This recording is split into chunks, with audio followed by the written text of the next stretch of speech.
bismillah. Ya sunan ki? Sunana Aisha. Shekaran ki nawa? 21. Ina ne anguwanku? Ayin amma. To, ga ki a ƙungiyar Rigar Yanci International. Me ya faru?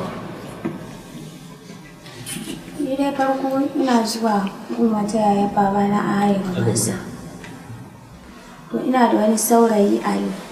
Daga baya sai abokin shi Safiya ne ya zo ya ce yana suna. Tun daga lokacin ina zuwa gidansu. Ya bani numban waya na ansi numban shi, ina kiran shi ko ya kira ni ce mai same shi a gidansu. Daga gida zan ce na tafi gidan yayar babana, ina zuwa dama in kwana 2 sati ɗaya.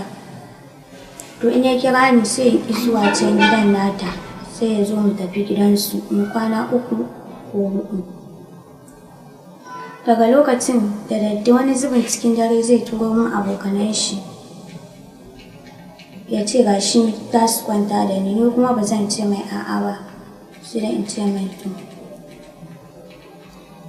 Tun daga wannan lokacin wata rana da ya kwanta da ni na ƙarshe sai na ji ban da lafiya. Na kira shi na gaya mai ban da lafiya, sai ce min in je in bincika kaina in ji shi ina ruwan shi. To ni kuma da na tun daga wannan lokacin akwai wata ƙawata sai na je gidansu. Da na je gidansu sai ta samu mijinta take gaya mai gashi abin da ke faruwa. Sai muka je gidan Safiya ne da daddare aka kamo shi.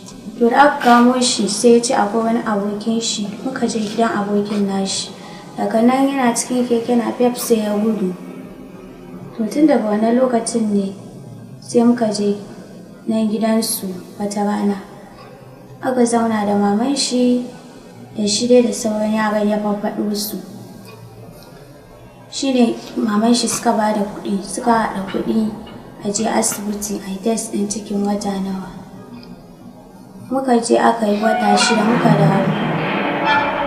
Tun daga wannan lokacin ba ni da lafiya sai dai in zo gun su wa'innan su Shamsu. Komai su suke ma har ya kai gaba na iya tafiya sai dai su zo gida su duba ni. Sai ranar da safe na tashi ban da lafiya ban gaya ma kowa a gidanmu ba, sai da yamma na zo na sami na ɗauko keke napep na sa masu Shamsu ban da lafiya muka je asibiti sai aka ce haihuwa ne. Wani lokacin da yamma ta yi na haihu, washe gari aka ce sai an ƙara min jini.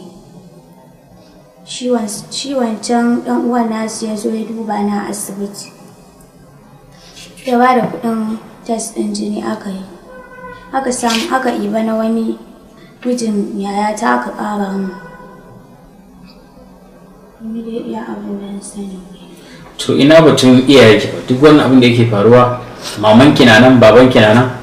Mama na ita ba ta da lafiya gaskiya ba kuma ita ke sani ba. Me ya same ta, wani irin rashin lafiya take? Tana da kaman a sakatiri ma tana da takarda. Shi kuma mahaifinki aikin me yake? Siminti yake. To ya aka yi kike fita bai taɓa sani ba, ku bai taɓa magana ba? Gaskiya yana mun faɗa sosai don akwai yayar babana a hayar gasan. Ina zuwa gunta in yi sati 1 haka. To in na ce na je can, shi ne yana mun faɗa. Kenan kina yin ƙarya da can ne sai ki tafi? Eh. To yanzu ina ɗan da kika haifa? Yaron da na haifa kwanan shi 11 ne 12 ya rasu. Me ya kashe shi? Ko me dalilin mutuwarsa? Lokacin da na haihu an ce ba ni da ruwan nono sosai. Dama ba yi da ruwan nono sosai. To akwai wata ita matar ƙawata matar shi. To bata daɗe da haihuwa ba sai aka ɗauke shi aka kai mata ta dinga ba shi nono. Bayan kwana 2 tana ba shi nono sai su yan asibitin suka ce a su yarda da haka ba. Ana son yaro ya fara shan nonon uwar shi tukunna. Ga lokacin aka sallame ni aka dawo da ni gida. A haka dai ni ma ban da lafiya dai ina bashi. Wata rana sai bai da lafiya na goya shi na kai shi asibitin. Akwai wata asibitin sai take gaya min abin da ke damuna. shi yake damin yaron. To menene aka ce yana ke damin ki? Na tambaye ta bata gaya min ko menene ba. To an ce bayan an gwada ki a asibiti sun ce kina dauke da ƙwayar cutar HIV. Menene gaskiya wannan magana? Gaskiya ni ban sani ba. Duk a cikin su asibitin ba wanda ya gaya miki? Ba wanda ya gaya min. To yanzu ina shi wanda ake zargi ya miki cikin? Yana nan a hayar gabansa. To an ce bayan an ce an yi zaman sasanci haka ne? Haka ne. To me ya faru a zaman sasanci? Za mu so mu. Shi ne da aka zauna akwai wata mata a kusa da gidansu. Da wani Sa'idu. Ɗan kwamitin ne. An zauna an yi magana shine shi ya ce da shi da waccan mata a bari idan na haihu kuma me sai a yi za su ɗau nauyin komai nawa da magani na har in haihu. Kuma tun daga wannan lokacin ban ma sake ganin sa ba. To an ce shi wanda ake zargi da cikin ya gaddama ya ce ba cikin shi bane haka ne? Ya yi gaddama ya ce ba cikin shi bane amma kuma akwai lokacin da na haɗu da shi na dawo daga wani kemis a layinsu na haɗu da shi a nan sama sai yake samu na ce mu duk watsar da magana wa'annan 'yan humarat ɗin da suke mun wannan suna so ne kawai kuɗi suke so ba wani abu ba. Akwai wadda in aka zubar da cikin na injini ne ake so za ta ƙara mu kawai tunda abu ya riga ya faru mu zo mu je kawai mu ci gaba da abin da muke yi. To shi ya ce bai da cikin bane saboda akwai adadin mutanen da suka yi amfani da ke ba shi kadai bane. Kina iya sanin adadin su za su kai mutum nan? Za ki iya san mutum nawa ne suka amfani da ke lokacin kina zuwa gidan shi ɗakin shi? Na san dai Ibrahim. Na san kuma Wakasha. Sai Ali ne. Ali. Sai Usman ne. Shi kenan ni dai iya wa'inda na san sunansu. Ok, amma kina ganin akalla adadi za su kai mutum nawa wanda suka zo suka yi amfani da ke lokacin kina gidan? Ni da iya wa'inda na sani ni dai za su kai 8 amma shi wa'inda ya lissafa sun fi haka. To da nashi da naki wanne ne gaskiya? Gaskiya kamar nashi ne gaskiya don wani zubin ni dai da ya ce min ga wannan zai amfani da ni ban san wannan ɗinsa ba. To suna baki kuɗi ne kafin su amfani da ke? Sai dai shi su bashi can waje. Nawa suke bashi? Gaskiya ban san dai akwai ko nawa suke bashi ba don akwai wata rana da wani ya zo ya ce zai yi amfani da ni na ce ba zan yadda ba. To sun fita sai yake ce mai to ya bashi kuɗin da ya bashi jiya ya bashi abin shi don ba zai yadda ba tun da na ƙi yadda. Ya shigo yana min magana na ce ba zan yadda ba daga lokacin na tashi na wuce. To kina tunanin kuɗin ya kai nawa kin taɓa sanin nawa ne ake bayarwa? Gaskiya ina ganin ni dai ba zai wuce 500 ba. Naira 500 kowane mutum ɗaya. To tun da yake turon ki mutane ke cewa ga su za su yi amfani da ki ya taɓa baki wani abu ya ce to ga wannan cikin abu aikin da kika yi? Bai taɓa ba. Kuma amma yana gaya miki cewa ai suna ba shi wani abu.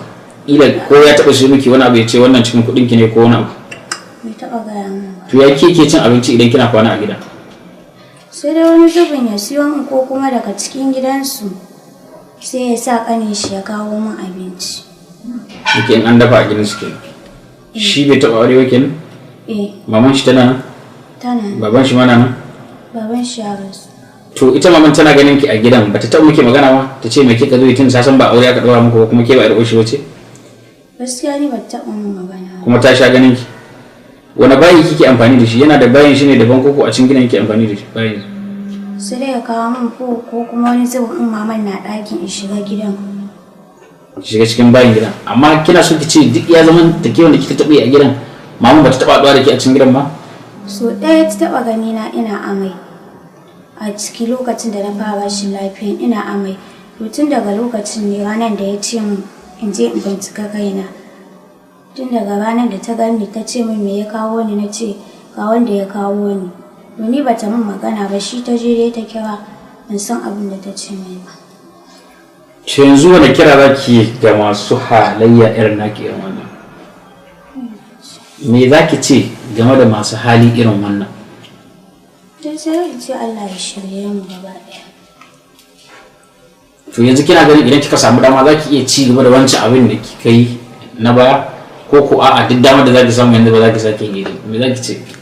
Tunda kin ga wancan lokacin kin ji daɗin rayuwarki, ke kaɗai ne ba wanda ya takura miki, ki fita lokacin da yake so, ki da lokacin da yake so, hakkin sha zama a ɗakin ki kwanaki. Kina ganin za ki samu irin wannan dama za ki iya sake irin wannan? Gaskiya ba na fatan Allah ya ƙara kai ni wannan lokacin. Kin yi islamiyya? Aji na? Kin yi sauka? Wace makaranta kika yi ta islamiyya? Ina haye gasa ne lokacin muna haye. Me sunan makarantar? Sunanta Umar bin Abdulaziz. Umar bin Abdulaziz. Kin yi karatun boko? Ina yi amma ba sosai ba. Iya ina kika tsaya? Daga firamare ne aji 5. Aji 5? Ba ki certificate ba kenan? Wace makaranta kika yi firamare? Ina haye. Me sunan makarantar? Makarantar na kuɗi ne, ni na manta sunan makarantar gaskiya. Lokacin wa yake biya miki? Babana. To me yasa kika daina zuwa makarantar? Tun daga muka dawo hayin nan ne na koma gun ƙanin mamana, domin kuma tun daga lokacin shi kuma bai saki makarantar ba. To kina yin talla ne? ba na so da komai. Ba ki yin talla. Shikenan.